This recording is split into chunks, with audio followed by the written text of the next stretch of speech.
Hello everyone, welcome to Genesis Digital. मैं हूं doctor Abhinav Pawar and I have done my MBBS from AIIMS New Delhi and I am also a gold medalist in Indian national biology olympiad 2015। तो आप लोगों ने अभी कुछ time पहले ही TSC का एग्जाम दिया था and TSC which is one of the largest talent search examination across north India and इसका रिजल्ट बहुत ही जल्दी अनाउंस होने वाला है।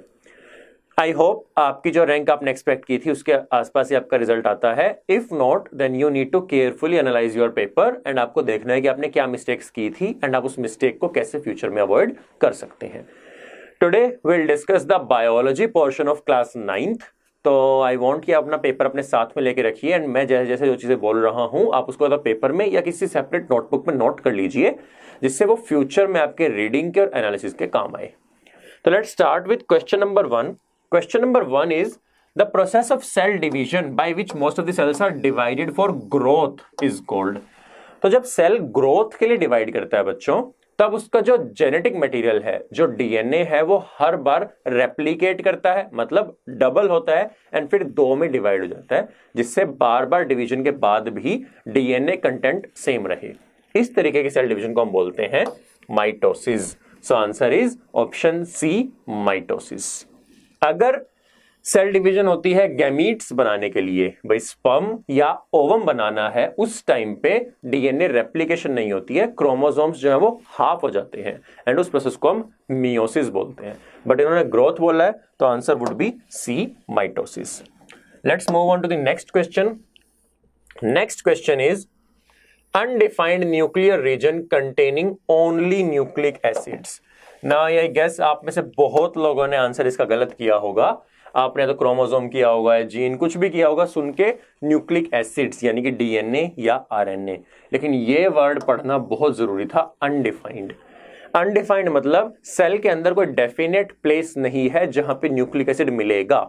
ये होता है यूकैरियोटिक सेल्स में एंड उस जगह को हम न्यूक्लियस बोलते हैं। जो डिफाइंड जगह है उसको न्यूक्लियस बोलते हैं। लेकिन प्रोकैरियोटिक सेल्स में से कोई डिफाइंड जगह नहीं है, वहां पे डीएनए कहीं भी पड़ा होता है, उस जगह को हम nucleoid, that is option number D बोल देते हैं। तो option is, answer is option number D.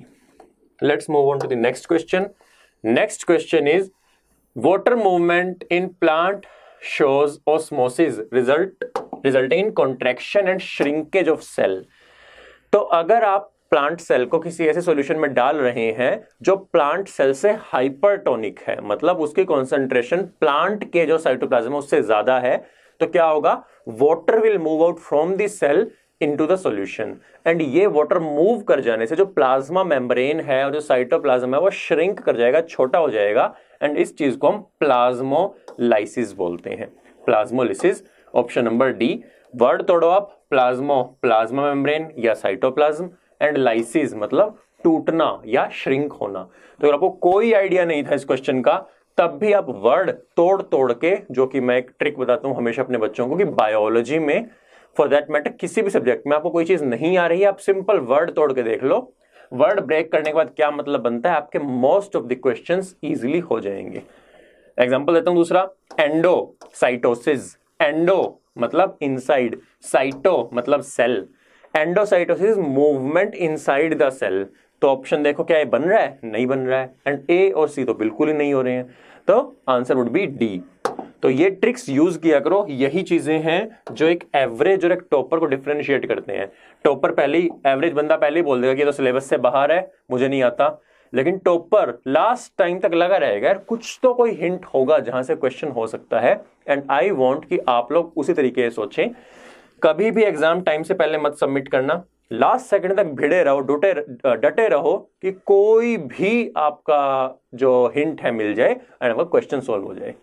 Next question क्या है, in plants dash tissues conduct food and water from one part of plant to other parts. बहुत simple है, vessels या vascular portion.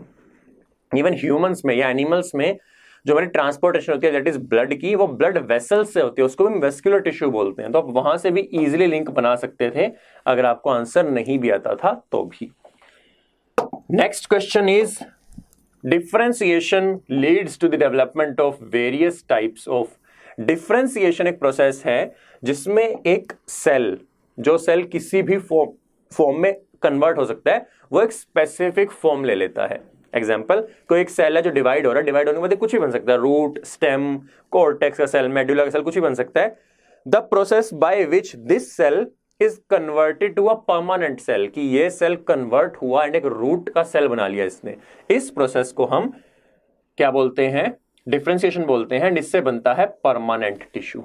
मैंने आंसर शायद पहले ही बोल दिया था, परमानेंट टिश्यू बना दिया है, वहीं से आपने गैस कर लिया होगा, इस चीज को हम बोलते हैं permanent tissue. Answer is option number C. Let's move on to the next question. Next question is from cell division. Attachment of spindle fibres to kinetochores of chromosome become evident in. Spindle fibre एक fibrous substance है जो chromosome के middle में आके attach होता है, फिर वो कॉन्ट्रैक्ट करता है, क्रोमोसोम बीच में से स्प्लिट कर जाता है। ये प्रोसेस होता है आपका मेटाफेज में। तो सेल डिवीजन के कुछ फेजेस के नाम हैं, उनका एक ऑर्डर याद करने के लिए एक एक्रोनिम है पीमैट। सो प्रोफेज, मेटाफेज, एनाफेज, टीलोफेज। पीमैट, सबसे पहले प्रोफेज आएगा, फिर मेटाफेज, फिर एनाफेज, फिर टीलोफेज। तो इनमें जो स्पिंडल फाइबर अटैच होगा वो होता है मेटाफेज में, उसको अलग करना, स्प्लिटिंग, और फिर दोनों तरफ सेल के दोनों पोल्स पे जाना, वो होता है एनाफेज में। ठीक है, इसको कैसे याद रख सकते हैं, एम मिडल। तो जब सेल के मिडल में क्रोमोसोम्स आ जाएं वो होता है मेटाफेज में। फिर ये काइनेटोकोर अटैच हो गया इसमें और ये स्प्लिट करके इनको अलग अलग पोल्स पे ले जाए, मतलब ये अवे ले जा रहा है, ये होता है एनाफेज में। A for away, A for anaphase. I hope ये क्लियर हुआ होगा। नेक्स्ट क्वेश्चन इज बहुत सिंपल है। Oesophagus and lining of mouth are covered by. Answer है इसका स्क्वेमस एपिथेलियम। स्क्वेमस एपिथेलियम होता है जहां पे टिश्यू से फ्लैट तरीके के होते हैं, फ्लैट सेल है, वो इस तरीके से लाइनिंग बना रहे हैं, एंड वो मिलता है आपको oesophagus and lining of mouth में। Answer is option B, squamous epithelium. Next question की अगर हम बात करें, नेक्स्ट क्वेश्चन है हमारा, heart can contract and relax by dash movement. ये चीज आप हार्ट की तो छोड़ो, बॉडी में कोई भी मूवमेंट होगी वो एक ही तरीके का टिश्यू कराएगा, and that tissue is muscular tissue. तो चाहे आप मूव कर रहे हैं अपने फिंगर्स, हैंड्स, जैसे मैं मूव करूंगी ये कर रहे हैं, चाहे आपका हार्ट मूव कर रहा है, चाहे आपकी इंटेस्टाइन मूव कर रही है, सारी की सारी मूवमेंट हो रही है मस्कुलर टिश्यू की वजह से। Answer is option number A, muscular tissue. Second last question की बात करें, मैच द टाइप क्वेश्चन है, काफी सिंपल क्वेश्चन है। अब मैं आपको यहीं पे ना एक ट्रिक बताता हूं कि ऐसे क्वेश्चंस आपने अटेम्प्ट कैसे करने होते हैं। तो सबसे पहले आप कोई भी एक ऑप्शन जो आपको इजी लग रहा है उसको मैच कर लीजिए। तो अगर हम बात करें, मेरे को सबसे इजी लग रहा है क्विसेंट स्टेज, मुझे पता है क्विसेंट स्टेज बोलते हैं थोड़ा इनएक्टिव स्टेज को। तो आंसर क्या हो जाएगा, सी का 2। अब देखो सी का 2 लो, एक से आंसर बन गया, है ना। लेकिन मोस्ट ऑफ द केसेस में 2 या 2 से ज्यादा ऑप्शंस बचेंगे, तब आप किसी और को मैच करके आंसर बना सकते हैं। Answer is C. So S phase में होती है डीएनए रेप्लिकेशन, एस का मतलब है सिंथेसिस होता है।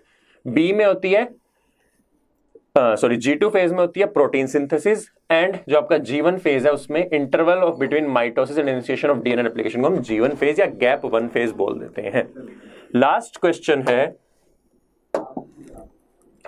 अगर हम देखें, the ciliated columnar epithelial cells in humans are known to occur इन।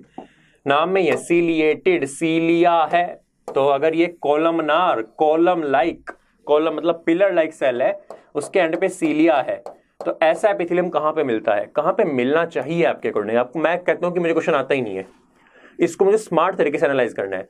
तो सिलिएटेड एपिथेलियम क्या होगा, सीलिया हमें पता है, सीलिया मूवमेंट कराता है, तो सेल के ऊपर सीलिया है जो ऐसे मूव करता है, जो सेल के आसपास कोई चीज है ये उसको एक डायरेक्शन में मूव कराएगा। ऐसी मूवमेंट की जरूरत कहां कहां पे है, ऑप्शंस देखते हैं। ब्रोंकियोल, क्या ब्रोंकियोल में से मूवमेंट चाहिए, बिल्कुल चाहिए। जो आपका ट्रेकिया एंड ब्रोंकियोल है, जब आप सांस ले रहे हैं तो इसमें पॉल्यूशन पार्टिकल्स ट्रैप हो जाते हैं। अब इमेजिन करोगे वो ट्रैप होके वहीं पे चिपक गए तो वहां पे तो वो ब्लॉक कर देंगे, तो उनको रेगुलरली मूव करना पड़ता है ना, वो काम सीलिया का होता है। फेलोपियन ट्यूब्स, मूवमेंट चाहिए, चाहिए। क्यों, फेलोपियन ट्यूब को क्या ट्रांसपोर्ट करना है, उसको ओवम या एग ट्रांसपोर्ट करना है, वो ट्रांसपोर्टेशन इससे ही होती है। आंसर हो गया ऑप्शन ए। बट मैं कह रहा हूं कि हमें पता ही नहीं था, तो हम सारे ऑप्शन एनालाइज करेंगे। ऑप्शन बी देखते हैं, बाइल डक्ट ईसोफेगस, क्या मूवमेंट चाहिए उसमें, नहीं। ईसोफेगस हमने पढ़ा है पेरिस्टेलिसिस से मूवमेंट होती है, ना कि सीलिया से। ये कट गया। फेलोपियन ट्यूब हुआ था, यस। क्या यूरेथ्रा में चाहिए? नहीं, यूरेथ्रा में ब्लैडर, यूरिनरी ब्लैडर कॉन्ट्रैक्ट करता है, उससे मूवमेंट होती है, ना कि सीलिया से। ये भी कट गया। एंड अगला Eustachian tube and stomach lining है, तो बिल्कुल ही गलत हो गया। स्टमक लाइनिंग, उसमें मूवमेंट की जरूरत ही नहीं है, स्टमक भी पेरिस्टालिसिस शो करके मूवमेंट आगे कराएगा। Answer would B option number A. तो मैंने आपको यही दिखा दिया कि कैसे आप ना आते हुए क्वेश्चंस को स्मार्टली एनालाइज करके अटेम्प्ट कर सकते हैं। एंड ऐसे ही टिप्स एंड ट्रिक्स मैं अपने बच्चों को बताता हूं। मैं पिछले काफी सालों से टीच कर रहा हूं। पहले मैं ऑनलाइन टीच करता जब मैं एम्स में एमबीबीएस कर रहा था, एंड लास्ट 2 ईयर्स से मैं ऑफलाइन पढ़ा रहा हूं जेनेसिस क्लासेस के करनाल सेंटर में। एंड जेनेसिस का रिजल्ट अगर आपने देखा होगा, आपको वीडियोस भी मिल जाएंगी, स्प्लेंडेड रहा है, वन ऑफ द बेस्ट रहा है पूरी कंट्री में, with 33% selection ratio in NEET 2022। 60+ बच्चों को हमारे गवर्नमेंट मेडिकल कॉलेज मिल रहा है इस साल out of 180, and that is the best in the country. And हमारी जो टॉप रैंक गई है that is 33 Vasu Viren Garg, and he got admission into AIIMS Delhi. So ऐसे रिजल्ट्स तभी आते हैं जब best teaching faculty and best teaching methods under one roof आपको मिलते हैं, and that is provided in Genesis Classes Karnal, Kurukshetra and Shamli. अगर आपको कोई भी डाउट है regarding any question, Genesis classes या मेरी पर्सनल लाइफ या college life, anything, feel free to leave a comment. Description box में आपको काफी सारे लिंक्स मिल जाएंगे, आपको कॉन्टैक्ट नंबर भी दे दिया जाएगा। If your parents want to talk regarding Genesis, आप उस नंबर पे कॉल कर सकते हैं या ईमेल आईडी प्रोवाइड करवा दी जाएगी। You can drop a male and contact us. Thank you, all the best for future.